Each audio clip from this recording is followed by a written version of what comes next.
Okey, Assalamualaikum dan salam sejahtera saya ucapkan kepada rakan-rakan Grab kita. Kita berjumpa lagi guys. Okey, daripada video yang korang tengok tadi, itu adalah antara rentetan situasi yang berlaku di salah sebuah premis perniagaan supermarket di Puchong lah.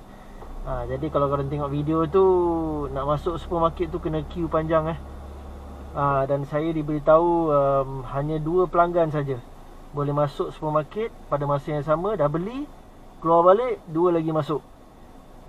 Jadi memang ambil masa yang cukup lama lah. Saya tengok queue dia sampai ke belakang tu, 1 round tu. Dan bukan saja di Puchong, malah di seluruh negara sebenarnya, dalam minggu Perintah Berkurung ni. Dan begitu juga kita punya Grab driver agak terkesan jugalah, dari segi income, dari segi job dan sebagainya, sebab kurang customer. Okey, terlebih dahulu saya akan review saya punya income pada minggu lepas, bermula 16 Mac sehingga 22 Mac lah. Okey, termasuklah 5 hari Perintah Berkurung bermula hari Rabu. Okey, alright. Jadi hari pertama 16 Mac, income saya RM463.90 bersih, 31 jobs. Banyak. Okey, masa ni belum lagi Perintah Berkurung ya. Hari yang kedua 17 Mac, income saya RM500.90 bersih, 32 jobs. Okey. Dan hari yang ketiga 18 Mac, hari pertama Perintah Berkurung Ni ada drop sikit, RM449.20 bersih, 22 jobs. Okey. Hari yang keempat 19 Mac, RM350 bersih, 20 jobs. Makin lama jobs makin kurang. Okey. Hari yang kelima, hari Jumaat, 20 Mac, RM303.40 bersih, 22 jobs. Makin kurang And then hari Sabtu, 21 Mac, RM315.70 bersih, 14 jobs sahaja. Sikit, sangat sikit. Dan hari terakhir, hari Ahad, 22 Mac, RM345 bersih, 13 job. Time ni rezeki saya lah, saya dapat airport, back to back lah. Okay. Dan total income saya bersih pada minggu lepas adalah RM2,719.60. Belum tolak minyak lagi lah. Ini belum tolak minyak lagi. Dan jumlah perjalanan adalah 157 jobs. Okey, jadi purata kayuhan saya setiap hari adalah lebih kurang 10 jam hingga 11 jam lah. Sebelum saya teruskan video saya ni, saya nak clearkan satu kekeliruan lah. Sebab banyak Grab driver yang bertanyakan saya, abang, boleh ke bawa Grab ni waktu Perintah Berkurung ni? Grab tak suspend account ke? Polis tak halau ke dan sebagainya? Jawapan dia, boleh. Memang boleh. In fact, Grab pun ada bagi satu memo ataupun notification berkenaan dengan Movement Control Order, MCO. And then dalam surat tu dia mengatakan yang kerajaan memang membenarkan semua pemandu-pemandu e-hailing termasuk taksi, Grab dan sebagainya untuk bawa penumpang pada waktu perintah berkurung. Cuma dia ada limit lah. Janganlah buat sampai malam sangat. Lepas tu protection kena pakai macam face mask ni, hand sanitizer. Kalau boleh kereta tu spray dengan Dettol satu kereta. Nanti saya akan tunjuk lah. Saya akan tunjukkan lepas ni. Tapi misal kata kalau korang kena tahan dengan polis ataupun tentera dekat roadblock, kalau diorang nak bukti korang just tunjuk diorang confirmation letter from Grab and the government regulations. Okay, tunjuk dekat dalam apps je, tunjuk dia je. Nanti diorang tengok, diorang akan bagi korang lepas lah. Tapi biasanya bila diorang dah nampak stiker e-hailing, lepas tu dia nampak handphone ada Grab apps, diorang bagi lepas. Cuma dia tanya sikit-sikit lah nak ke mana, ada customer tak dan sebagainya lah. Itu sajalah. Ayah je. Di mana je? Nak balik je. Balik mana? Balik Subang. Subang. Subang. Saya buat Grab tadi. Saya buat Grab tadi. Buat Grab. Subang kat mana? Subang. Subang. Ada kat semua? Tak ada. Okey. Okay, terima kasih je. Okay.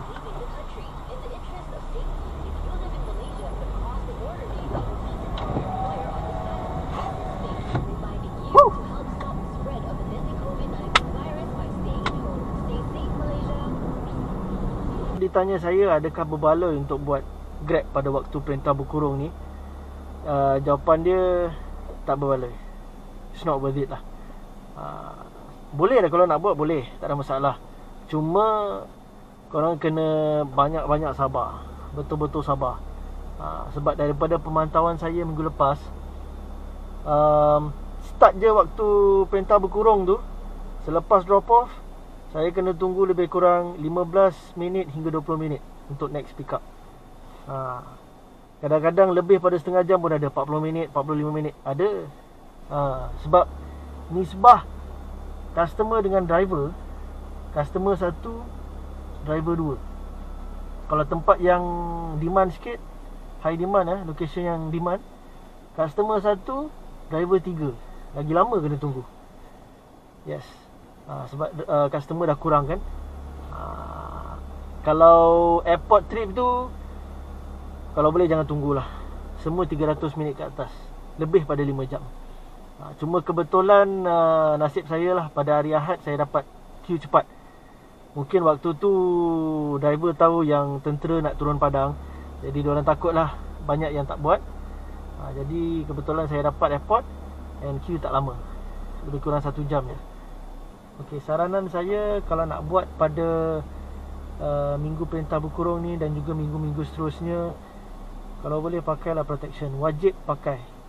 Okey, InsyaAllah kalau you pakai, you ikut prosedur, pakai protection dengan standard piawaian yang betul, InsyaAllah tak akan ada apa-apa berlaku lah. Okey, yang pertama, face mask. Face mask memang wajib kena pakai. Kadang-kadang tangan kita gatal kan, kita nak kesat hidung ke, nak kesat mulut, at least ada protection. Sebab kadang-kadang kita tak tahu virus ni melekat dekat tangan, boleh kena dekat hidung, masuk dalam badan. Okey, satu lagi, kalau ada roadblock, polis dia akan tanya. Kalau you tak pakai face mask, dia akan tanya, mana face mask? Okey, yang kedua, hand sanitizer guys. Ini wajib. Ini pun memang wajib kena ada. Kalau saya beli brand yang Dettol lah, antibacterial hand sanitizer. Okey, dia mengandungi 75% ethanol alcohol. Okey, beli yang 75% alcohol, jangan beli yang soft. Beli yang 70% to 80%. Dia boleh bunuh virus yang ada dekat tangan kita lah. Okey, yang ketiga, spray Dettol. Ini pun penting jugalah. Memang penting. Biasanya saya akan pakai ni selepas customer keluar. Sebelum next pick up, saya akan spray kereta saya setiap kali. Depan, belakang, luar, dalam, semua saya akan spray. Sebab yang spray Dettol ni pun dia ada sama juga, 75% ethanol alcohol. Okay, satu lagi saya nak tambah guys, medical glove ataupun sarung tangan. Kalau boleh beli dan pakailah. Okay, Kalau kita tengok dekat negara Itali banyak kes coronavirus ni adalah disebabkan oleh penukaran wang. Virus pun boleh melekat dekat wang dan transfer dekat orang lain. Jadi kalau dengan adanya sarung tangan ni bolehlah dicegah. Okey, dan satu lagi, elakkan bersalaman dengan orang, elakkan bersentuhan dan sebagainya lah.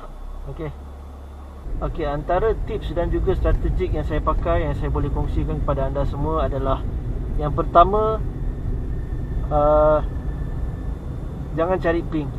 Jangan gerakkan kereta untuk cari ping. Just stay at one spot. Tunggulah sampai dapat ping.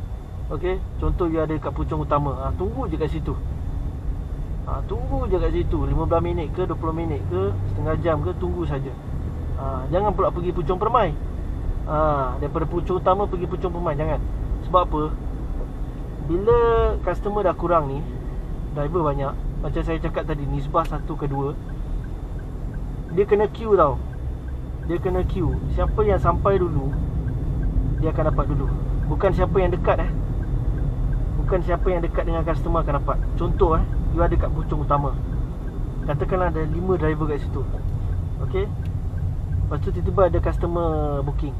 Okey, driver yang terawal sampai dekat pucung utama tu dia akan dapat. Lepas tu customer yang kedua pula booking, driver yang kedua pula dapat. Dia macam tu. Kalau you dah keluar pada radius kawasan tu, contoh you pergi dekat pucung permai, you kena re-queue balik. Itu masalah dia. Jadi kalau boleh, tunggu je dekat one spot, tunggu sampai you dapat ping. Okey, satu lagi, pergi dekat kawasan yang banyak foreigners.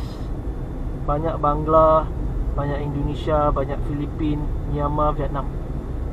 Sebab dia je lah yang akan book Grab dengan kita. Lokal ada, tapi kurang, sangat-sangat kurang. Kebanyakannya yang request Grab ni adalah foreigners. Jadi you attack dekat kawasan yang banyak foreigners. Okey, Kapal Maru. Dekat mana yang banyak foreigners? Dekat Kapal Maru tu, pergi kat situ. Okey, dekat Puchong. Puchong kat mana? Kat mana? Puchong Prima ke? Dekat Puchong Permai ke? Attack dekat kawasan yang banyak foreigners.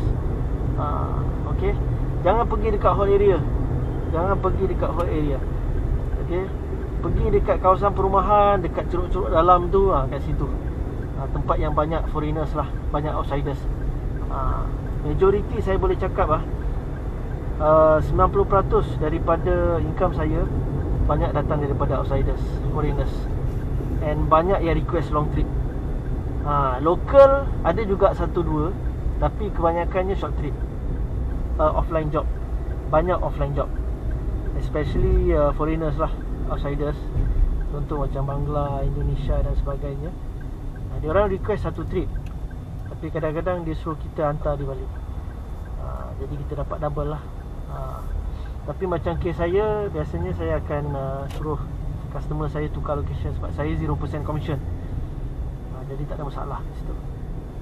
Okey, di minggu perintah berkurung ni saya ada nampak advantage lah sikit dari segi traffic jam. Memang mostly jalan memang clear lah. Clear, you boleh sampai cepat ke destinasi lah, drop off. Memang cepat, sangat cepat. Kecuali kalau ada roadblock lah. Roadblock dia kacau sikit lah. Saya dengar ada yang sampai 1 jam juga queue kan kalau ada roadblock. Jadi kalau you boleh elak roadblock lagi bagus lah kan. Antara kebaikan lain yang saya nampak di minggu perintah berkurung ni adalah banyak sangat orang yang memerlukan. Jadi dia memerlukan kita untuk hantar dia orang dari satu tempat ke tempat yang lain. Tak kisahlah ke mana-mana. Bukan kata nurse dan doktor saja di hospital yang diperlukan. Kita pun sebagai pemandu Grab diperlukan untuk ambil orang, hantar orang kat tempat-tempat yang dia nak pergi. Jadi bagi saya itu adalah satu amalan mulia, amalan kebajikan. Because we do service for people. Okay, when we do service for people, okay, automatically dia akan jadi satu charity. Bila kita buat charity ni, kita dapatlah pahala. Contoh kita hantar orang OKU ni ke hospital. Okey, hantar tu je dah dapat pahala. Okey, lepas tu bila kita sampai sana, okey, kebetulan dia datang seorang. Okey, dia perlukan wheelchair tapi tak ada orang nak tolong. Siapa yang tolong? Kita yang tolong. Kita keluar kereta, kita ambil wheelchair, kita angkat dia, kita bantu dia, dapat lagi pahala. InsyaAllah kalau kita buat semuanya dengan betul, dengan tulus dan ikhlas, okey, InsyaAllah Tuhan tu maha adil. Rezeki tu luas guys. Rezeki tu sangat luas. Okey guys, itu saja daripada saya untuk video kali ini. Kalau korang ada apa-apa pertanyaan atau kemusykilan, boleh terus WhatsApp saya. Nombor saya tertera kat bawah ni. So guys, please be safe, bawa kereta elok-elok, jaga kesihatan Itu yang penting. Pakai protection kalau korang drive minggu ni, dan ikut prosedur yang betul. Okay, so saya Rafiq, balik darat anda. Assalamualaikum. Rafiq sign out, thank you.